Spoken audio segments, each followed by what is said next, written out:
Hello everyone, कैसे हैं आप लोग? बढ़िया। जी हाँ दोस्तों, उम्मीद है सभी दोस्त घर पे प्रसन्न होंगे, स्वस्थ होंगे और गर्मी के दिनों में पंखा चला के मन लगा के पढ़ाई कर रहे होंगे। आप सभी दोस्तों का मैं स्वागत करता हूं एक बार फिर जुनून batch class 11th Hindi medium के बच्चों के लिए। कॉन्सेप्ट ऐसा कि एक भी प्रश्न ना छूटे, ये हमारा मूल मंत्र है। जो भी पढ़ेंगे इतना मजेदार तरीके से पढ़ेंगे और इतना क्लियर कॉन्सेप्ट के साथ पढ़ेंगे कि जब सवाल सामने आएगा तो सिर्फ आंसर दिखेगा, कोई कंफ्यूजन होनी ही नहीं चाहिए।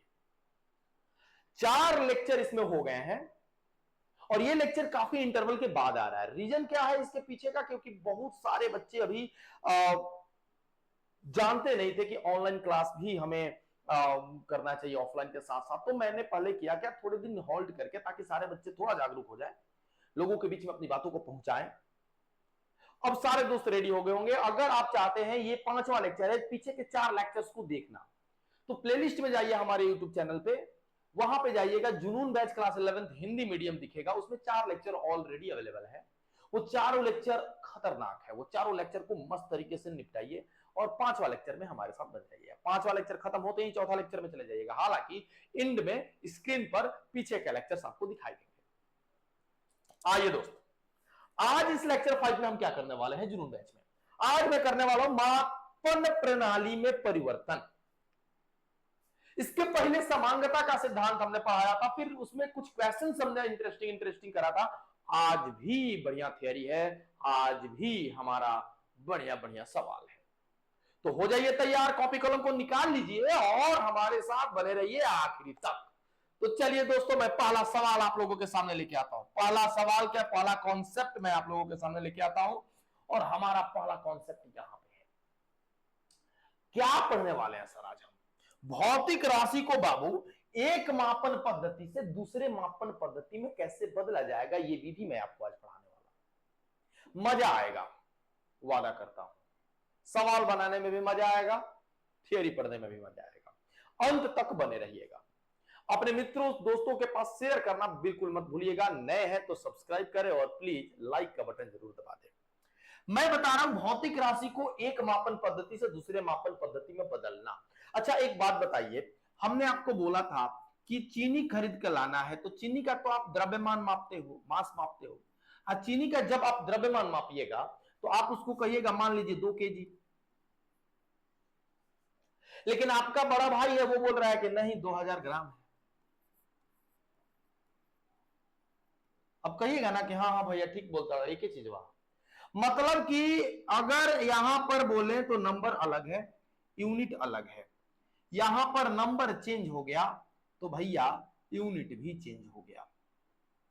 एक ही फिजिकल क्वांटिटी को अलग अलग यूनिट में अगर हम लिखेंगे तो उसके साथ वाला नंबर भी चेंज हो जाता है। और हमने ये बात खूबसूरती से आपको सिखाया था कि बड़े यूनिट के साथ नंबर छोटा आता है और छोटे यूनिट के साथ नंबर बड़ा आता है। जैसे ग्राम हमारा छोटा यूनिट है केजी की अपेक्षा, तो ग्राम के साथ नंबर 2000 है, वही केजी के साथ नंबर 2 है। तो आपको एकदम भली भांति समझ में आ गया होगा कि बड़े यूनिट अपने साथ छोटे नंबर रखते हैं और छोटे यूनिट अपने साथ बड़े नंबर रखते हैं। क्या है, कोई फर्क नहीं पड़ता। हमने बस इतना देख लिया कि अगर मेरे पास कोई फिजिकल क्वांटिटी है तो मैं उसको N1U1 या फिर N2U2 दोनों के फॉर्म में लिख सकता हूं। अच्छा, हाँ जी, लिख सकता हूं सर। मतलब कि फिजिकल क्वांटिटी की अगर बात की जाए तो आप उसे लिख सकते हैं N1U1 B equal to N2U2। ये नंबर तो हमारे नंबर ही रहेंगे, लेकिन ये जो U1 है, जो यूनिट है, ये मास का यूनिट हो सकता है, लेंथ का यूनिट हो सकता है, टाइम का यूनिट हो सकता है। तो मैं क्या करता हूं, M1 का पावर A ले लेता हूं, L1 का पावर B ले लेता हूं, है ना। मैं इसको ब्रैकेट में कर करके ले लेता हूं। अभी थोड़ा सा अपना वो मुंह बंद रखिएगा और सिर्फ देखिएगा, थोड़ी देर में समझ में आएगा आपको। हमने L1 का B ले लिया, हमने T1 का पावर C ले लिया। मास का पावर जो होगा, द्रव्यमान का पावर जो होगा उसको A बोलेंगे, द्रव्यमान के ऊपर लंबाई के ऊपर जो होगा उसको B बोलेंगे और समय के ऊपर वाले को C बोलेंगे। वैसे ही हमने बोला नंबर बदल गया तो अब यूनिट भी बदल जाएगा, M1 से M2 हो जाएगा, लेकिन पावर नहीं बदलेंगे, पावर वही रहेंगे।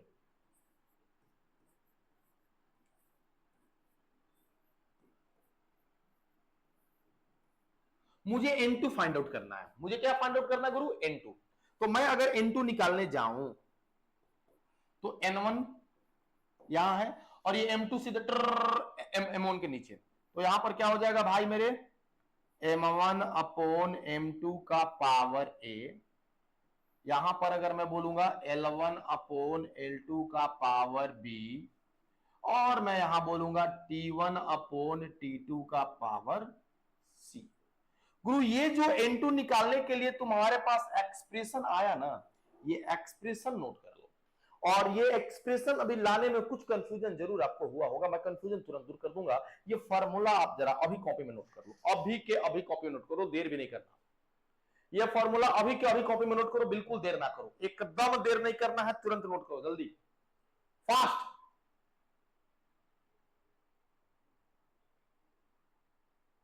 कर लिया सर, कर लिया ना? ये फॉर्मूला जुबान पे होनी चाहिए गुरु, ये फॉर्मूला जुबान पे होनी चाहिए, तभी खेल आगे होगा, नहीं तो आगे खेलना नहीं होगा। ये जुबान पे रखना अभी। चलो ठीक है, बढ़ते बढ़ते बढ़ते। कबड्डी कबड्डी कबड्डी कबड्डी कह जी। आइए देखें, सबसे पहले तो मैं बता दूं कि यहां पर ये ग्राम है, सी नहीं है, लेकिन बकलोला सी दे दिया है टाइप करके,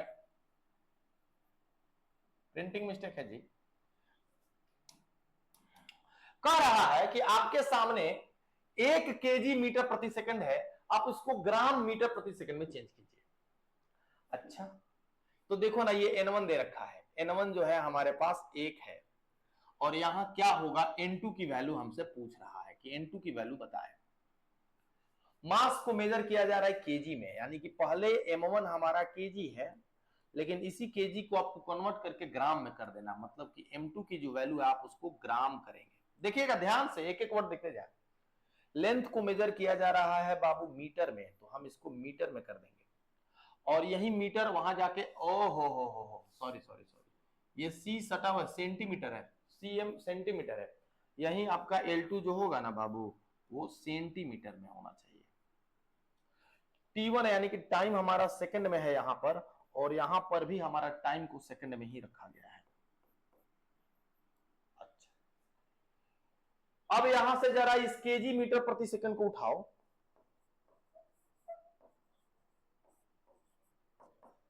केजी को लिखो केजी, मीटर का पावर हो गया 1, यहां भी 1, और बटा में सेकंड है, सेकंड ऊपर जाएगा तो पावर में -1। और आपको हमने चिल्ला के बोला था कि मास के ऊपर जो होगा उसको ए बोलेंगे, लेंथ के ऊपर जो होगा उसको बी बोलेंगे, और टी के ऊपर जो होगा उसको हम सी बोलेंगे। जरा कंपेयर करिए, ये एम के जगह पर कितना दिख रहा है, 1 दिख रहा है, उसी तरह बी के जगह पर कितना दिख रहा है, 1 दिख रहा है, उसी जगह सी के जगह पर क्या दिख रहा है, -1 दिख रहा है। समझ रहे बात को? मास के ऊपर जो होगा यानी केजी के ऊपर जो होगा वो 1 होगा, तो आप यहां से क्या देख रहे हैं गुरु कि ए का वैल्यू 1 आ गया। ओके सर, यहां पर देखो बी की वैल्यू भी हमारा 1 आ गया, और गुरु सी की वैल्यू -1 आ गया, सी की वैल्यू -1 आ गया। ठीक है, यहां से ए बी सी तीनों की वैल्यू आ गई हमारे पास, M1 L1 T1 M2 L2 T2 सब की वैल्यू है। मुझे N2 फाइंड आउट करना है। सभी दोस्त जानते हैं N2 का फॉर्मूला मैंने क्या लिखवाया था, अभी इसीलिए मैंने कॉपी में लिखवाया था, जल्दी से वो बताओ। N1 बटा में M1 बटा में M2 का पावर A, L1 बटा में L2 का पावर B, T1 बटा में T2 का पावर C। देख रहे हो दोस्त, बस रखते जाना। N1 की जगह पर कितना रखेंगे जी? N1 की जगह पर 1 रखेंगे, 1। M1 कितना है गुरु? M1 केजी है, तो केजी रखो। M2 कितना है राई? M2 ग्राम है, तो ग्राम रखो। अब पावर में ए की जगह पर 1 है, ए की जगह पर 1 है। वैसे ही मैं L1 की जगह पे क्या रखूंगा जरा बताओ मुझे? L1 की जगह पर मीटर है तो मीटर रख दूंगा, L2 की जगह पे बाबू सेंटीमीटर है तो सेंटीमीटर रख दूंगा, पावर में B है तो B की जगह तो भैया 1 है तो 1 रख दूंगा। T1 क्या होगा गुरु? T1 की जगह पर सेकंड है, T2 की जगह पे भी हमारा सेकंड है, और पावर में C है तो C की जगह पे हमारा बाबू -1 है, तो देखो यहां पर -1। अब देखो मेरा काम आसान हो गया, अब ये मैं सेकंड से ही सेकंड को खत्म कर दूंगा, और बाबू 1 हो गया ये, और 1 का पावर कुछ भी अगर होता है तो 1 ही आता है। तो अब यहां पर हो जाएगा हमारा 1 का 1, और ये 1 केजी है तो हम इसको 1000 ग्राम लिख सकते हैं। अब बटा में ग्राम कर देते हैं, मल्टीप्लाई, ये मीटर है हम इसके जगह पे 100 सेंटीमीटर लिख सकते हैं। अब बटा में हमारा सेंटीमीटर है ही, और ये तो हमारा एक हो ही गया, सेंटीमीटर से सेंटीमीटर कैंसिल, ग्राम से ग्राम कैंसिल, ये 3 जीरो और ये 2 जीरो मिलके हो गए हमारे 5 जीरो, यानी कि 10 का पावर 5 जीरो। बाबू हमारा जो N2 का वैल्यू है वो 10 का पावर 5 आएगा, यानी कि यहां पर जो आप भरने वाले हैं फिल इन द ब्लैंक्स में वो होगा 10 to the power 5, 10 to the power 5। बताओ दोस्त, कहीं कोई दिक्कत है तो बोलो। देखो ये सवाल जो है एकदम आसान था, बस समझ का फर्क है। अगर आपने सवाल को समझ लिया, पैटर्न को समझ लिया और ये फॉर्मूला याद है तो परेशानी नहीं होने वाली है, ठीक है। ऐसे ही पैटर्न पे मैं एक दो सवाल और कराऊंगा ताकि आपकी प्रैक्टिस थोड़ी ज्यादा हो जाए, और ये प्रैक्टिस की ही चीज है। ये प्रैक्टिस जितना ज्यादा होगा आपका उतना ही ये पोर्शन आपका स्ट्रांग होगा, और प्रैक्टिस नहीं होगा तो कितना भी मस्तिष्क लगा लो, कोई भी जलम गुट्टी पी लो, कुछ नहीं होने वाला। नेक्स्ट सवाल में आते हैं, इसको स्क्रीनशॉट ले लो या फिर पॉज करके नोट कर लो। स्क्रीनशॉट ले लिए हो? ये देखो अगला सवाल मैं बात कर रहा हूं, यहां पे मैंने थोड़ा सा चेंज करा। मैंने बोला अब की बार 1 केजी पर मीटर का स्क्वायर, और ये देखो 1 केजी मतलब m है और मीटर प्रति सेकंड स्क्वायर मतलब है, मतलब f इंटू f बल का मात्रक है ये। और मैं आपको अच्छा लगेगा ये जान के कि 1 केजी प्रति मीटर स्क्वायर को 1 न्यूटन कहा जाता है, बराबर पूछ रहा है कहता ना ग्राम सेंटीमीटर प्रति सेकंड स्क्वायर को डाइन कहा जाता है। मतलब आपसे प्रश्न पूछा है कि 1 न्यूटन बराबर कितना डाइन, इसको केजी मीटर प्रति सेकंड स्क्वायर को ही न्यूटन कहा जाता है, ग्राम सेंटीमीटर प्रति सेकंड स्क्वायर को ही डाइन कहा जाता है। तो यहाँ प्रश्न है कि 1 न्यूटन बराबर कितना डाइन, यानी कि 1 केजी मीटर प्रति सेकंड स्क्वायर बराबर कितना ग्राम सेंटीमीटर पर सेकंड स्क्वायर। मैं चाहता हूं कि यह आंसर आप सभी लोग करें तो अच्छा लगता है मुझे। आइए पहले तो N1 हमारा दे रखा है 1 और N2 मुझे करना है फाइंड आउट। ओके सर, फिर हमको M1 दे रखा है भैया केजी, लेकिन इस केजी को हमको बदल देना है किसमें, ग्राम में। फिर L1 हमको दे रखा मीटर में, लेकिन इसको बदल देना है हमको सेंटीमीटर में। फिर T1 हमको दे रखा है बाबू सेकंड में, और T2 हमको कर देना, इसको सेकंड में ही रहने देना है। अब एबीसी की वैल्यू की निकालनी है, तो देखो यहां से उठा लो केजी मीटर प्रति सेकंड स्क्वायर, भेजो ऊपर केजी का केजी, मीटर का मीटर, और सेकंड का पावर -2, इन दोनों का पावर 1 1 है, ठीक है। जो भी मास के ऊपर रहता है उसको ए बोलते हैं, जो एल के ऊपर रहता है वो बी बोलते हैं, टी के पावर जो होता है सी बोलते हैं। जरा तुलना करें तो ए के जगह पे फिर से 1 आ गया हमारा, ए के जगह पे फिर से हमारा 1 आ गया, बी के जगह पे फिर से हमारा 1 आ गया, और सी के जगह पे इस बार बाबू हमारा -2 आ गया। देख लो यहाँ पर सी की जगह पे कितना आ गया बाबू, -2। अब फॉर्मूला जरा बता दो जल्दी से N2 निकालने के लिए। अभी अभी रट्टा मारा है तुमको, N1 और फिर यहां हो जाएगा M1 अपॉन M2 का पावर है, फिर L1 बाई L2 का पावर B, फिर T1 बाई T2 का पावर C। ठीक है गुरु, यही तो फॉर्मूला हमारा। N1 कितना है जी, N1 1 है, N1 कितना भाई 1 है, सो दिस इज 1। और M1 बाई M2 कितना हो गया, M1 केजी है, M2 ग्राम है, तो KG upon gram, KG upon gram. और L1 बाई L2 है, तो L1 कितना गुरु, L1 हमारा मीटर है, L1 मीटर है, तो मीटर अपॉन सेंटीमीटर। देखो सारी चीजें एकदम हलवा लग रहा होगा आप लोगों को, मैं फिर से बता रहा हूं, T1 सेकंड और ये भी सेकंड, पावर में हमारा हो जाएगा -2, यहां 1 1 है। प्रैक्टिस जितना ज्यादा करेंगे उतना ज्यादा आपका ये पोर्शन स्ट्रांग होने वाला है, और कोई भी दूसरा उपाय नहीं है। 1 का 1 रखते हैं, और केजी को मैं लिख दूंगा 1000 ग्राम, अब बाटा में ग्राम, पावर 1। मीटर है तो मैं इसको 100 सेंटीमीटर लिख दूंगा, और बटा में सेंटीमीटर, पावर में 1, और ये खत्म हो जाएगा मल्टीप्लाई बाई 1, क्योंकि 1 का पावर कुछ भी दोगे तो 1 ही आएगा। मैं इसको खत्म, इसको खत्म, इसको खत्म, इसको खत्म, फिर देखो 3 जीरो और ये 2 जीरो मिलकर हो गया 10 के पावर 5। सर वही तो आया है, बिल्कुल। यहां पर जो सही आंसर होगा 10 के पावर 5 होगा, और यहां से प्रूफ भी हो गया कि 1 न्यूटन बराबर 10 के पावर 5 डाइन होता है। 1 न्यूटन बराबर 10 के पावर 5 डाइन होता है, और ये बात यहां से बाबू प्रूफ हो गया। बताइए, है ना मजेदार? सेम सवाल था सर, बस केवल अंतर था, यहाँ पे 2 है वहां पे 1 था, बट अगर कतने के बाद 1 हो, 2 हो, 4 हो, 5 हो, क्या फर्क पड़ता है, सेम। ठीक है, चलिए स्क्रीनशॉट ले लीजिए इसका। नेक्स्ट, थोड़ा अलग, थोड़ा अलग, थोड़ा नया, बट पैटर्न सेम, अंतर कोई नहीं है, है ना, सेम तरीका से करेंगे। फिर से मैं करता हूं, यहाँ पे N11 दिया रखा और N2 मुझे फाइंड आउट करना है गुरु। एक चीज मैं बता देता हूं, ये वर्क का है, इसको जूल बोलते हैं। इसको क्या बोलते हैं बाबू? जूल। सो 1 जूल बराबर कितना, और इसको पता है क्या बोलते हैं? अर्ग। कितना अर्ग। प्रश्न आपसे यही है कि 1 जूल बराबर कितना अर्ग, है ना। केजी मीटर स्क्वायर पर सेकंड स्क्वायर को जूल बोलते हैं बाबू, ग्राम सेंटीमीटर स्क्वायर पर सेंटीमीटर स्क्वायर को हम अर्ग बोलते हैं। तो प्रश्न है कि 1 जूल बराबर कितना अर्ग होता है, यही फाइंड आउट करना है। चलो ठीक है, N1 की जगह पर कितना रखेंगे? 1 रखेंगे, और N2 की जगह पर कितना रखेंगे? मुझे निकालना है भाई, नहीं पता मुझे। M1 की जगह पे मुझे केजी ले लेना है, और बाबू M2 को ग्राम में चेंज कर देना, मतलब इसको ग्राम में कन्वर्ट कर देना है। L1 फिर से हमारा बाबू मीटर है, और ये हमको सेंटीमीटर में चाहिए होगा। T1 हमारा फिर से सेकंड होगा, और T2 भी हमारा क्या होगा? फिर से सेकंड ही होगा। अब इनमें से किसी को पकड़ लेते हैं, पकड़ लो भैया। केजी मीटर स्क्वायर प्रति सेकंड का स्क्वायर, केजी मीटर का स्क्वायर सेकंड का पावर -2। आप तो अच्छे से जानते हैं ना, m का पावर a होता है, l का पावर b होता है, t का पावर c होता है। तो a के जगह पर 1 है तो 1। अब की बार b के जगह पर बाबू 2 मिलने वाला है, क्योंकि मीटर का पावर 2 है, और c का पावर भी हमारा -2 मिलने वाला है। तो सेम चीज है, सबकी वैल्यू आ गई है। अब हमको चाहिए N2 होगा। N2 बराबर कैसे निकालते हैं? N1 M1 अपॉन M2 का power a, okay, L1 upon L2 का पावर b, और T1 अपॉन T2 का पावर c।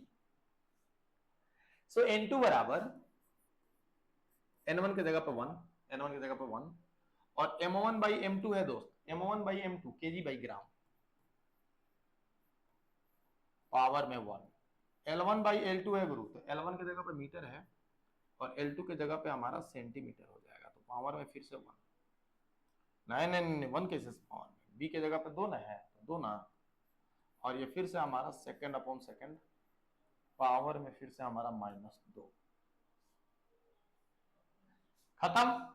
और 1 का पावर कुछ भी हो जाएगा, फिर से वही हमारा 1 हो जाएगा। सो N2 भी इक्वल टू 1 इंटू केजी की जगह पे आप रख दो 1000 ग्राम बाई ग्राम, फिर मीटर की जगह पे 100 सेंटीमीटर बाई सेंटीमीटर, पावर में 2 मल्टीप्लाई बाई 1, खत्म। सेंटीमीटर से सेंटीमीटर, ग्राम से ग्राम।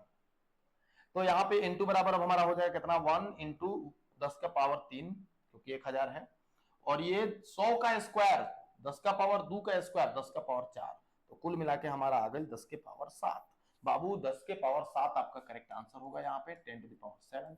सो 1 joule be equal to 10 to the power 7 erg, 1 joule be equal to 10 to the power 7 erg. यहां से आपका ये चीज आ गया। बताइए, मुझे लगता है कि सभी दोस्तों को अब क्लैरिटी आ गई होगी, सभी दोस्तों को अब सारी चीजें क्लियर हो गई होंगी, कोई दिक्कत नहीं हो रहा होगा। 3 सवाल प्रैक्टिस करा दिए, अब और भी है सवाल जो मैं प्रैक्टिस कराना चाहूंगा आपको, और भी मजेदार मजेदार सवाल है।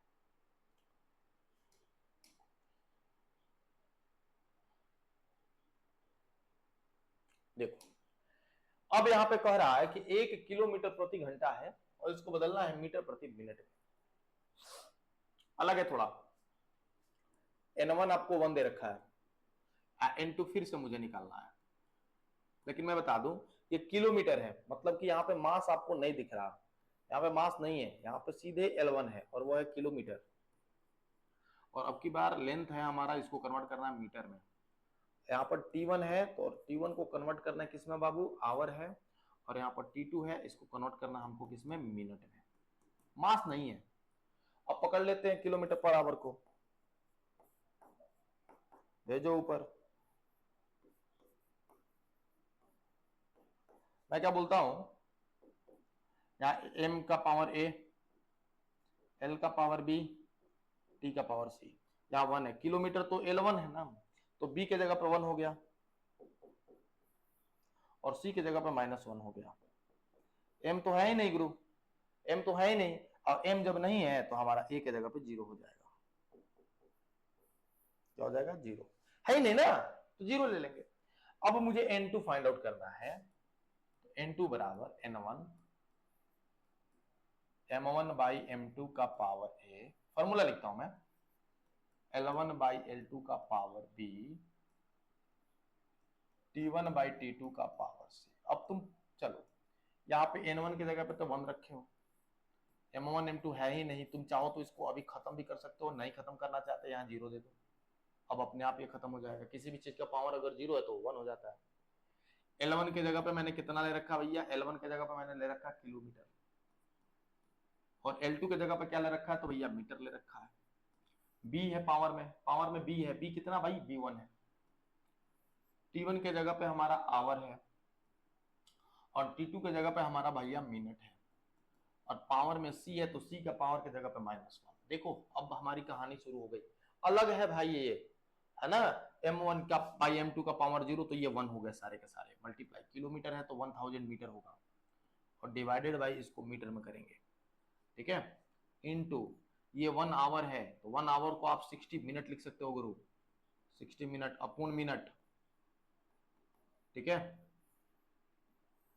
पावर में -1, खत्म करो मिनट से मिनट को। अब आपके मीटर से मीटर को भी खत्म करना होगा, तो ये हो गया ऊपर 1000, ओके, मल्टीप्लाई बाई 60 का पावर -1। आपको अच्छे से मालूम होगा ना, किसी भी चीज का पावर में -1 है तो आप उसको तुरंत 1 बटा में नीचे बीचो, माइनस खत्म हो जाएगा। तो आप इसको क्या करेंगे, 1000 मल्टीप्लाई बाई 1/60। देखो गुरु 1 0 से 1 0 को कर दिया हमने खत्म।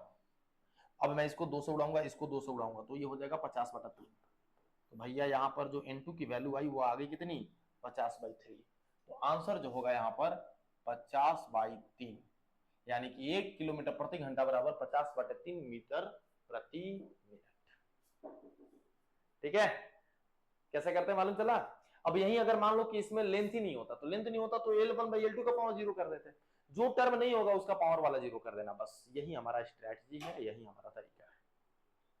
ठीक है, बहुत अच्छा दोस्त, बहुत अच्छा। नेक्स्ट, अब कौन सी कहानी है हमारी, अब कहानी बदल गई, अब अलग भौतिक राशियों के बीच संबंध स्थापना। ये एक अलग थियरी है, एक अलग कॉन्सेप्ट है, और बड़ी मजेदार कॉन्सेप्ट है, मजा आएगा आपको इसमें भी, जैसे पहले वाला में आया वैसे ही इसमें भी मजा आएगा। और मैं बताता हूं इसमें भी डायरेक्ट सवाल से मजा आएगा, डायरेक्ट सवाल से। अगर आपको सवाल करना है, ज्यादा करना है, उतना ही ज्यादा कॉन्सेप्ट आपका क्लियर होगा।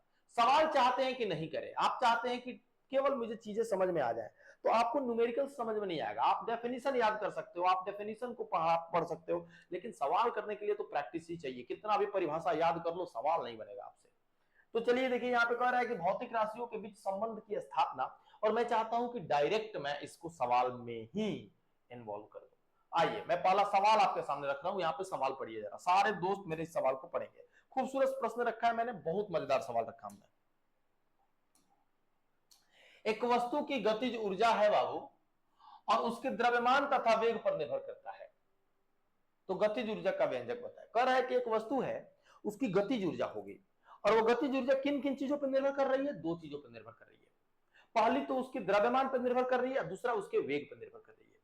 अब आप बताओ कि इसका फॉर्मूला क्या होगा, आ जाओ। कौन सी चीज निर्भर कर रही है, तो गतिज ऊर्जा, गतिज ऊर्जा ले लो, समानुपाती, गतिज ऊर्जा ले लिया, और फिर हमने दे दिया इसके क्या, समानुपाती।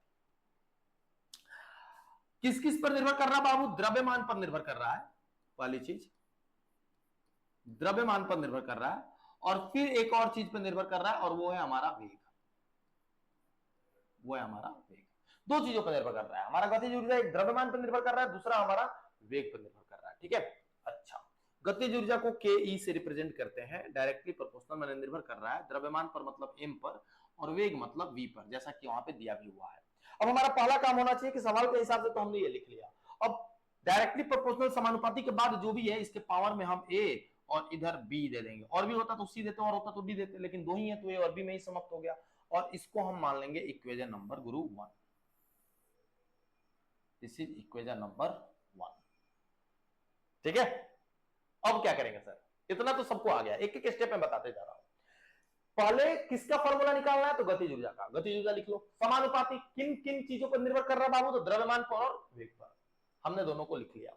फिर सबके सिंबल लिखे, गतिज ऊर्जा का के, समानुपाती का समानुपाती, द्रव्यमान का m, और फिर हमारी वेग का v। फिर जो भी राइट साइड में समानुपाती के बाद उनके ऊपर हमने पावर चढ़ा दिया, a और b, और तीसरा भी होता तो c दे देते, चौथा होता तो d भी दे देते, लेकिन दो ही है तो a और b हमने देखे इसको छोड़ दिया, और इसको सपोज कर लिया, कंसीडर कर लिया कि ये हमारा समीकरण नंबर 1 है। अब दोनों तरफ विमा लिखेंगे, दोनों तरफ विमा लिखें।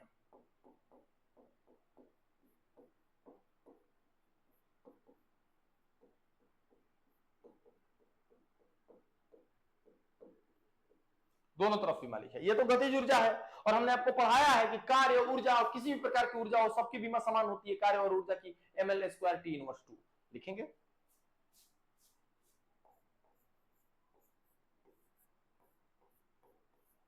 समानुपाती ये हमारा m है, ये हो जाएगा, ये v है, v वेग है, वेग का LT-1 होता है, पावर में हो जाएगा हमारा b। यहां हो गया गुरु ml² RT इनवर्स 2 समानुपाती m का पावर a 1 है ना, तो 1 इंटू बी हो जाएगा, तो l का पावर b और t का पावर माइनस b। यहां m का पावर 1 है और यहां m का पावर a है, तो यहां m का पावर a और यहां m का पावर 1, तो a के जगह पे कितना हुआ, तो आप कहिएगा गुरुजी कि a के जगह पे 1 हुआ।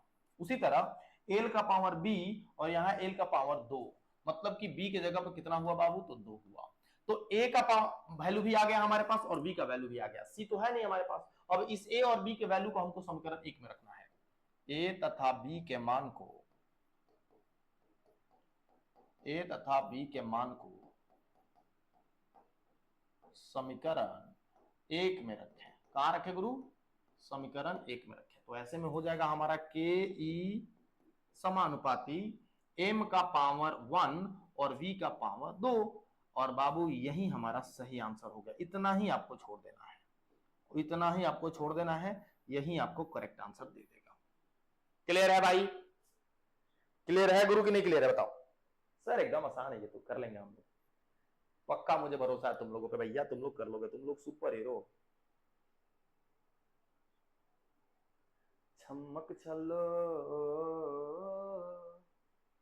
धीरे चलो बड़े, ठीक है सर।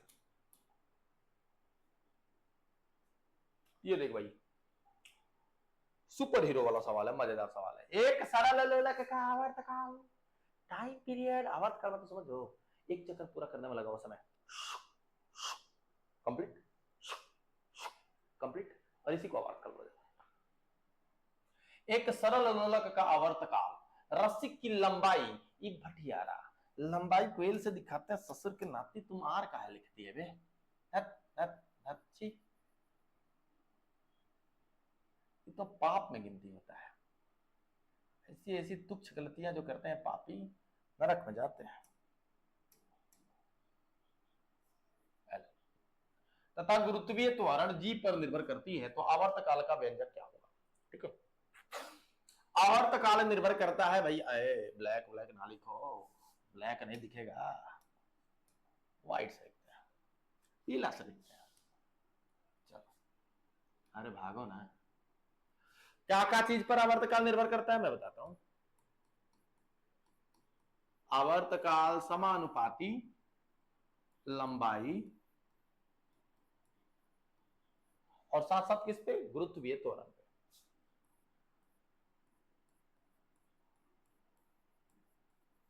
देखो त्वरण का फॉर्मूला त्वरण वाला ही होता है, गुरुत्वीय त्वरण के नाम से डर मत जाना।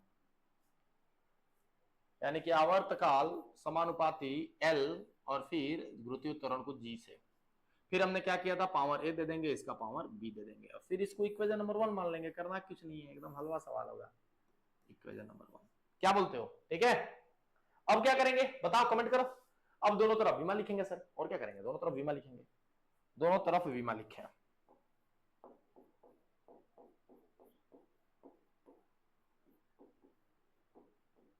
दोनों तरफ विमा लिखें।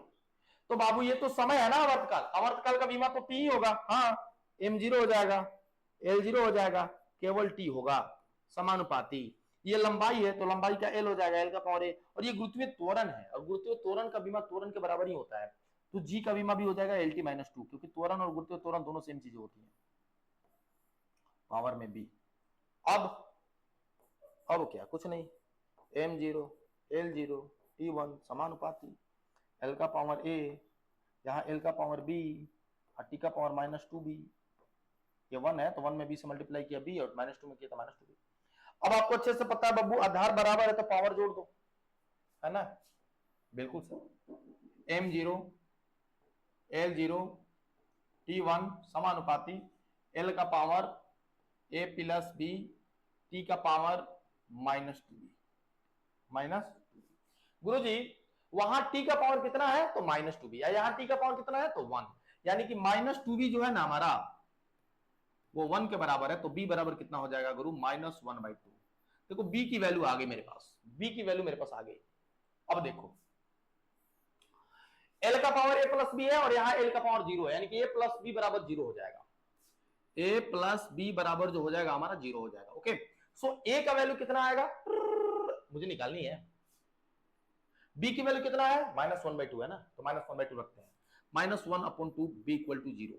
अब माइनस 1/2 को फेंको उधर, तो जब उधर फेंकेंगे तो a बराबर 1/2 हो जाएगा, आधा। तो a बराबर 1/2 आया, b बराबर माइनस 1/2 आया, दोनों आ गया, ठीक है कि नहीं। अब a और b का मान समीकरण 1 में रखते हैं,